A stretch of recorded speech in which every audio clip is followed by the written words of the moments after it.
Szanowni Państwo, Pragotron jaki jest, każdy widzi. W materiale tym zatem skupię się na tym, jak pomiędzy modułami paletowymi wykonać operację kopiuj wklej. W pierwszej jednak kolejności należy się pewne uzupełnienie mojego poprzedniego materiału. Została tam ukazana idea działania modułu, a zwłaszcza zasada budowy i działania jego sterownika, którym jest nic innego jak podziurawiony metalowy bębenek kodowy. Ustalając zatem fakty, bębenek szczotek posiada łącznie 12. Dwie skrajne szczotki poruszają się po ciągłej powierzchni bębenka. Stanowią więc teoretycznie biegun wspólny względem reszty szczotek. Pozostałe 10 szczotek porusza się każda pod swoim zestawem otworów, w związku z czym dla każdej z nich otwory te uskuteczniają jakby 40-pozycyjny program łączeń, oczywiście inny dla każdej z tych szczotek. 8 z nich służy kodowaniu pozycji bębenka w kodzie 3 z 8. A każda z tych pozycji przekłada się oczywiście na ukazanie konkretnej treści umieszczonej na jednej z 40 klapek. Te dwie pozostałe szczotki, no właśnie, tu mam wątpliwość, co dokładnie autor miał na myśli. Możliwości zasadniczo są dwie. Albo bajkowi sąsiedzi nie są karykaturą, lecz kwintesencją tego narodu, albo w tym szaleństwie jednak faktycznie jest jakaś metoda, tylko po prostu mi osobiście nie udało się na chwilę obecną dociec jej sensu. Mianowicie te dwie szczotki mają na obwodzie bębna tylko po jednym otworze. Jedna szczotka w miejscu pozycji spoczynkowej, czyli zerowej, natomiast druga szczotka w pozycji 20, czyli dokładnie w połowie obrotu. Jeden z moich domysłów to może być po prostu dedykowana opcja do przeklapkowania modułu na tą pustą spoczynkową pozycję. Nie są te szczotki wyprowadzone jednak na piny w taki sposób jak te szczotki kodowe, więc przynajmniej w przypadku tego modułu ta opcja zdecydowanie odpada. Domysłów i plotek siać jednak nie widzę tutaj sensu. Zwrócę zatem uwagę na fakt zastany. Okazuje się, że wbrew intuicji biegunem wspólnym nie są te szczotki skrajne, te, które nie posiadają otworów na swojej drodze i do ich wyprowadzeń nie są przylutowane żadne przewody. Przewód wspólny jest przylotowany równolegle, jednocześnie do obu tych zagadkowych szczotek z pojedynczym otworem. Z punktu widzenia programu łączeń różnicy to nie robi. Nigdy nie występuje bowiem moment, by te dwa otwory na tych dwóch szczotkach pojawiały się pod nimi przecież jednocześnie, więc ich równoległe połączenie sprawia, że zawsze przynajmniej jedna z nich ma kontakt z bębnem. Pomijam też, że gdyby tak nie było, to takie połączenie przecież uniemożliwiłoby pełne obroty bębna. Na rozwiązanie tej zagadki, dlaczego tak, odpowiedzi nie znam. Niemniej bardzo chętnie ją poznam. Szanowni Państwo, przejdźmy bliżej w stronę zasadniczego zagadnienia dla tego materiału, ale potrzebuję jeszcze dokładnie omówić schemat połączeń w takim module. Widzimy teraz pełny schemat połączeń dla pojedynczego modułu. Piny B6 do B1 oraz A1 i A2 to piny kodowe. Do bębna połączone są przez diody. Diody te służą temu, by możliwe było wysterowanie jednocześnie więcej niż jednego modułu. Wtedy piny te we wszystkich modułach po prostu łączy się równolegle, a diody zapobiegają, by napięcie podane na 3 wybrane piny przez inaczej obrócone bębny w innych modułach nie przedostało się na piny pozostałe. Ma to uzasadnienie chociażby dlatego, że na przykład na peronach tablic jest wiele i zasadniczo wszystkie pokazują dokładnie tą samą treść i są zawsze jednocześnie ustawiane. W module znajduje się też przekaźnik. Jego celem jest załączanie silnika. Interpretuję tutaj dwa powody takiej konstrukcji. Po pierwsze, sam silnik jest silnikiem dwufazowym, synchronicznym na prąd przemienny. Swoją drogą wymaga jeszcze kondensatora do prawidłowej pracy. Co istotne, to fakt, że prąd przemienny i diody w obwodach sterujących wzajemnie się ze sobą wykluczają. Drugi powód dla istnienia przekaźnika to pobór mocy. Sam przekaźnik ma 5 kΩ i mocy bierze niewiele. Silnik, no cóż, tutaj już amperaż będzie na pewno w jakimś stopniu większy, więc odseparowanie obwodów zasilania silników odciąża po pierwsze szczotki bębenków, a po drugie zmniejsza konieczny przekrój żył sterujących, których przecież, jak łatwo się domyślić, jest dość dużo. Przekaźnik ten jest wpięty pomiędzy pin A4 na gnieździe oraz biegun wspólny bębna. Równolegle do cewki jest jeszcze dioda, która, jak rozumiem, tłumi przepięcia i zapewne służy też ograniczeniu iskrzenia na samym bębnie. Dodatkowo pomiędzy biegun wspólny bębna i przekaźnik jest dołączona dioda, która prowadzi do pinu A5. Pin A5 ma dwa cele. Pierwszy to umożliwienie kontroli pracy modułu. po podaniu plusa na piny kodowe do momentu, aż moduł nie przeklapie się do pożądanej pozycji, plus ten dotrze na pin A5. W sterowniku można zatem uskutecznić np. przekaźnik lub lampkę, która będzie stanowić informację zwrotną, czy moduł ustawił się na żądaną pozycję, czy jeszcze nie. Dioda jest po to, by możliwe było kontrolować wiele jednocześnie pracujących modułów lub by kontrolę tą można było uskutecznić jednym przewodem przypiętym do wszystkich modułów. Pin ten jednak umożliwia jeszcze jedną operację. Chodzi o operację kopiuj wklej. Możliwe jest bowiem kopiowanie zawartości z jednego modułu do innych. Gdyby pin A5 przyłączyć do minusa, to minus ten przejdzie przez bęben i diody i dotrze na piny kodowe, ale dotrze w postaci bitowej negacji kodu, na jakiej w tej chwili jest bęben, czyli można powiedzieć 5 z 8, czyli minus ten pojawi się na 5 z 8 tych pinów. Można zrealizować układ taki, jaki pokazuje broszurka, której skan udostępniony jest na stronie Pragotron.sk.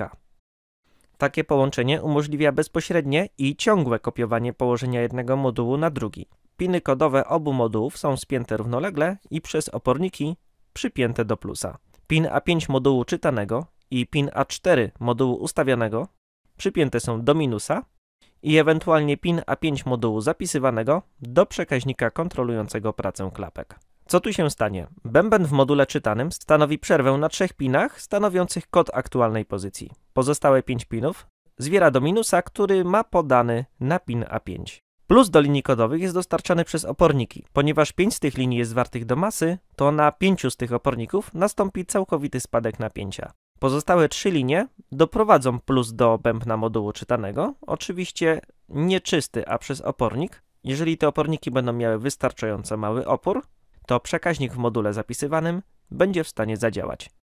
Po obróceniu się bębna na właściwą pozycję przerwie dokładnie te 3 linie, na których napięcie jest, bęben się zatrzyma i okaże się, że będzie to dokładnie ta sama pozycja, co w module czytanym.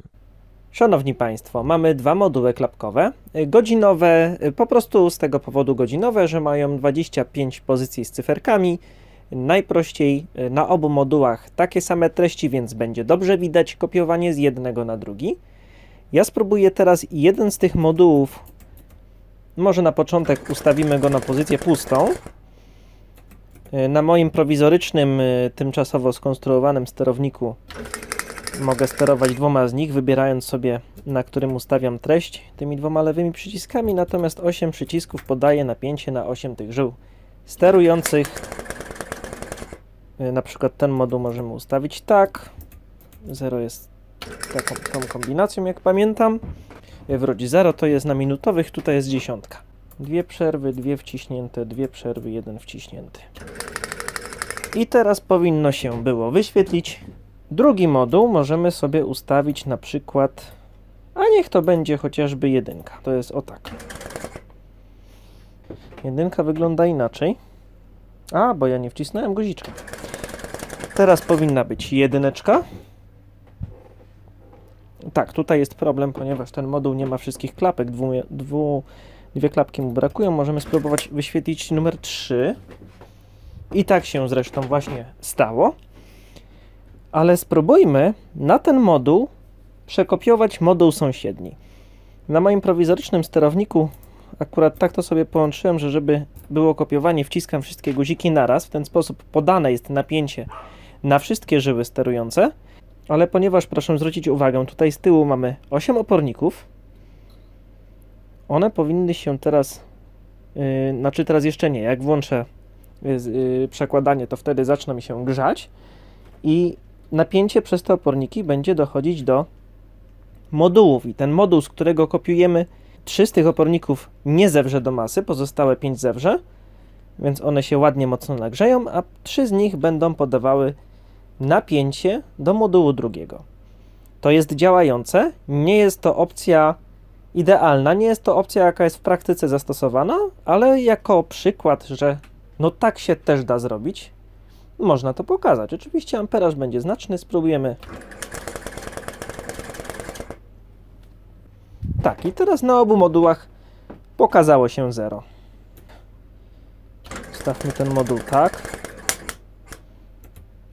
I spróbujemy teraz jeszcze raz przekopiować go do modułu sąsiedniego. Teraz już są w tej samej pozycji, więc to przestaje działać. Ale mam propozycję, by zrobić coś ciekawszego.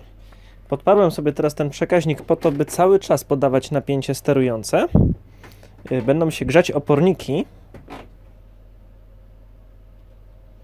No cóż, niestety na wizji czy na fonie nie jestem w stanie przekazać ani tego ciepełka, jaki już się z nich wydziela, ani tego specyficznego zapachu, ponieważ są w tym momencie obciążone powyżej mocy znamionowej. I teraz, szanowni państwo, proszę zwrócić uwagę, co się dzieje. Ja ręcznie przesuwam jeden moduł i on cały czas na bieżąco kopiuje się do modułu drugiego. Z tym, że nie jest to idealne. Dlaczego? Moduł, który jest przestawiany automatycznie, ustawia się mniej więcej dobrze na właściwej pozycji. Ten moduł, który ja popycham paluchem, on się ustawia albo na idealnej pozycji, albo gdzieś pomiędzy. A jak wiemy, dziurki na bębenku nie są ciągłe. Między dziurkami, nawet sąsiadującymi ze sobą, są drobne fragmenty bębenka przewodzące, więc teoretycznie, jeżeli ja ustawiam bęben, ale czuć te oporniki tutaj, jeżeli ustawiam ten bęben, powiedzmy, gdzieś w pozycji pośredniej, to niestety w tym momencie on zwiera do masy wszystkie 8 żył, powiedzmy, więc nie wysterowuje tego drugiego modułu. Jeżeli ja przestawię tutaj to szybko, o właśnie tak jak teraz, no to ten się nie zdąży przeklepać. Dopiero jak jego popchnę na tą pozycję, na której on dobrze się, bębenek ustawia, dobrze te 3 styki wpadną w dziurki, wtedy to działa. Oczywiście to nie jest problem, ponieważ normalnie, jeżeli kopiujemy treść z jednego modułu na drugi, to wcześniej ten moduł jest ustawiany automatycznie, więc on się ustawi na pozycji konkretnej, a nie gdzieś pomiędzy nimi. Takie ręczne kręcenie nie następuje nigdy w rzeczywistości, zdecydowanie, ale do celu pokazania, że się tak da, dlaczego nie? Jeszcze raz przypomnę, w normalnych warunkach nie stosuje się kopiowania przez takie oporniki. Kopiuje się to przez rejestr pośredni z przekaźników. Jeszcze raz powtórzę, to rozwiązanie jest tutaj tylko i wyłącznie pokazowe, żeby ogólnie pokazać możliwość kopiowania treści z jednego modułu na drugi. Ukazane rozwiązanie ma swoje wady. Oporniki na liniach wraz z oporem przekaźnika stanowią dzielnik napięcia. Zbyt duży opór na opornikach sprawi, że przekaźnik nie zadziała. Znowuż mały opór sprawi, że wydzieli się na nich duża moc, a przez bęben modułu czytanego popłynie dość duży prąd. Ależ te oporniki pięknie pachną, jak je się wysmaży.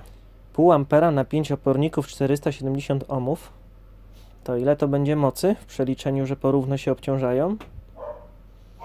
Ciężko powiedzieć, ale zapach jest naprawdę piękny. Polecam. Chęć kopiowania położenia do więcej niż jednego modułu jednocześnie tylko pogarsza warunki pracy. W praktyce zatem nie stosuje się takiej bieżącej jednoczesnej synchronizacji, a dwuetapowe najpierw kopiuj, potem wklej. Wadą jest konieczność sekwencyjnego sterowania, co komplikuje obwody sterujące, oraz konieczność zastosowania pośredniego rejestru, który zapamięta treść odczytywanych modułów, by w drugim kroku wysterować moduły zapisywane. Ale to właśnie takie rozwiązanie jest zastosowane w faktycznych pregotronach, a zabawa z opornikami stanowi raczej tylko edukacyjny wodotrysk i zapewne istniała tylko i wyłącznie na kartkach tej broszurki. Jak zatem słusznie skopiować treść klapek? Potrzebne jest tyle przekaźników, ile linii kodowych. Na potrzebę tego materiału będzie to zestaw 8 sztuk dla kopiowanego jednego modułu. Ale proszę pamiętać, że w rzeczywistości takie operacje wykonuje się na pełnym wierszu tablicy. Stacje przez i docelowe, godzina, minuty, spóźnienie, numer perony, typ pociągu itd. Więc łącznie będzie trzeba tych przekaźników trochę więcej. Pierwszy krok to kopiowanie z modułu do rejestru. Na pin A5 modułu czytanego należy podać minus, zaś do linii kodowych przyłączamy przekaźniki rejestru, a drugi koniec ich cewek do plusa. Wzbudzić się powinno 5 przekaźników na 5 liniach kodowych, dla których na bębnie nie ma w tej chwili otworów. 3 przekaźniki pozostaną bierne i odzwierciedlą niniejszym odczytany kod pozycji bębna. Obwód przekaźników należy, co oczywiste, zaopatrzyć w podtrzymanie, tak by po odłączeniu ich od linii kodowych oraz odłączeniu minusa od pinu A5 w module, przekaźniki te pozostały wzbudzone, zapamiętując odczytany kod. Krok następny to zapis, czyli minus podany na pin A4 w module zapisywanym. Na pin A5 można oczywiście też podłączyć opcjonalny przekaźnik kontroli pracy. Na linie kodowe należy podać odczytany kod, czyli plus zasilania przez zestyki bierne przekaźników rejestru. Uskuteczni to podanie tego plusa na te 3 linie, które w czytanym module były przerwane przez bęben, czyli przekaźniki rejestru się nie wzbudziły. Nastąpi praca modułu i klapki będą klapkać, aż ich bęben przerwie dokładnie te 3 linie. A to się będzie oznaczać tyle, że moduł ten przyjął tą samą pozycję, co moduł wcześniej odczytany. Zakładając, że oba moduły mają takie same nadruki na swoich klapkach, to na obu z nich ujrzymy identyczną treść. Szanowni Państwo, mamy znowu 2 moduły. Moduły cyfrowe, dlatego że na cyfrowych będzie najprościej pokazać kopiowanie. Mają identyczne wskazania. Obydwa różnią się jedynie wielkością. Moduł sterujący, moduł rejestru, dodatkowe przyciski do obsługi tego rejestru. Na początek jednak byłbym skłonny pobawić się w ręczne ustawienie modułów, żeby sprawdzić, czy wszystko, co wcześniej działało, również dalej jest sprawne. Niniejszym spróbujmy ustawić moduł, powiedzmy, na 10, to jest kod taki. Moduł prawy został ustawiony. Spróbujmy zatem moduł lewy. Dla przypomnienia 8 przycisków do wprowadzania kodu i 2 przyciski do wyboru, który moduł będzie ustawiany. W ten sposób mogę na przykład ustawić 9.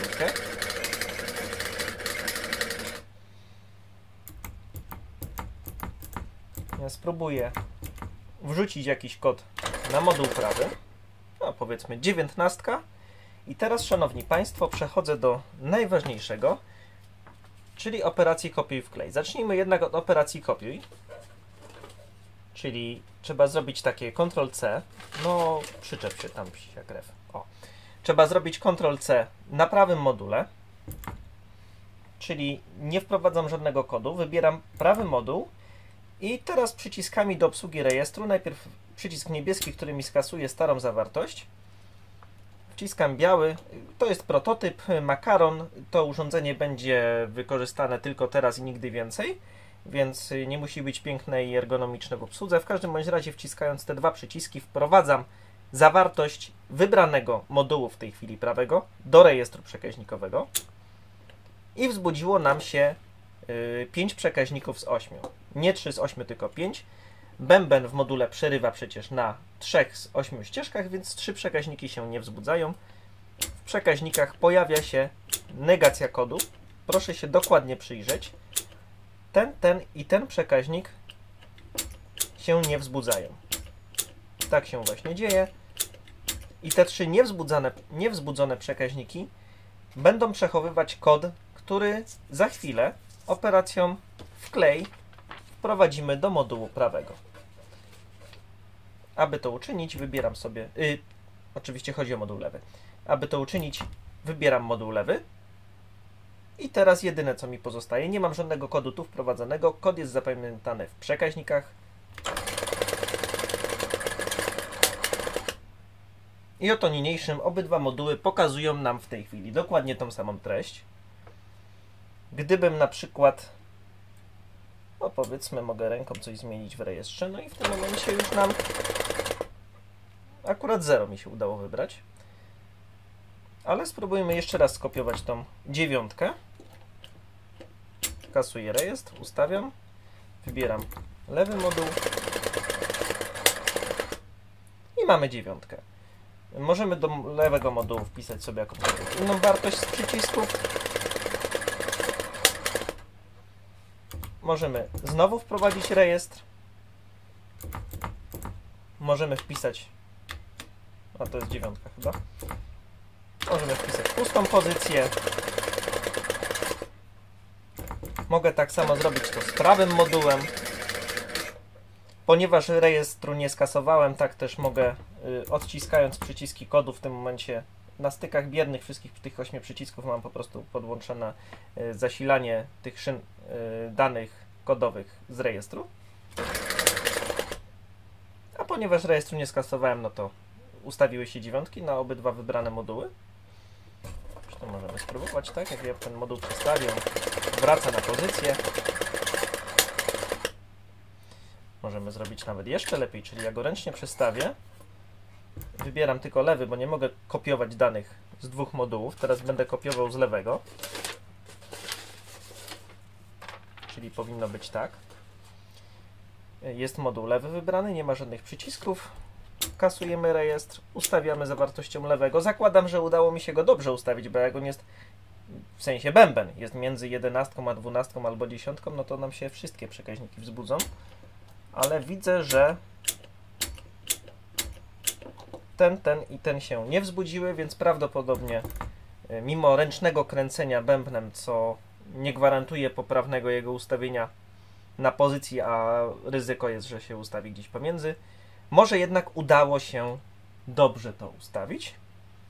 Mam wybrany prawy moduł. Szanowni Państwo, udało się. Spróbujmy jeszcze raz. Wybieram lewy, kasuję rejestr, wpisuję nową zawartość, wybieram prawy moduł. Niestety, jest między pozycjami, czyli wzbudziły się wszystkie przekaźniki. No, troszkę poprawimy. No, będzie na 16. Lewy. Tak, teraz chyba się udało. Prawy. Niniejszym operacja kopiuj wklej zakończyła się sukcesem, a przynajmniej tak mi się wydaje. Zastosowanie takiego rejestru przekaźnikowego oczywiście daje nam przede wszystkim tą przewagę, że bez problemu możemy wysterować dużą ilość wyświetlaczy. Ja w tym momencie mam podłączone tylko 2. Ale nie ma takiego ryzyka, że będą się grzały oporniki, czy też spadki napięć będą niekorzystne na napięcie wzbudzania przekaźnika, jak to by miało miejsce przy zastosowaniu oporników. Przy tym zastosowaniu nie ma takich ograniczeń. Jedyna wada to to, że operacja jest operacją najpierw kopiuj, a potem wklej, a nie operacją kopiuj i wklejaj jednocześnie. Słowem zakończenia. Operacja kopiuj wklej ma zastosowanie na przykład przy przesuwaniu wierszy na tablicach przyjazdów czy odjazdów lub skopiowaniu takiego wiersza z takiej tablicy na tablice peronowe. Proszę pamiętać, że obwody sterownika są zdecydowanie bardziej rozbudowane i mają takie funkcjonalności jak na przykład przesunięcie treści całej tablicy wiersz po wierszu. Moim celem jednak było omówienie i pokazanie samej idei sposobu, jak takie kopiuj wklej działa, a zwłaszcza jak działa z punktu widzenia modułu. Natomiast działanie samego sterowania bez wątpienia prosi się mocno o swój czas emisyjny i nie ukrywajmy, że wymagać go będzie oj wiele. Na chwilę obecną wszystkim tym, co ich pragotrony hipnotyzują nie tylko swym klepotaniem, ale również swoimi ustrojami wewnętrznymi, dziękuję serdecznie za uwagę i zapraszam ponownie.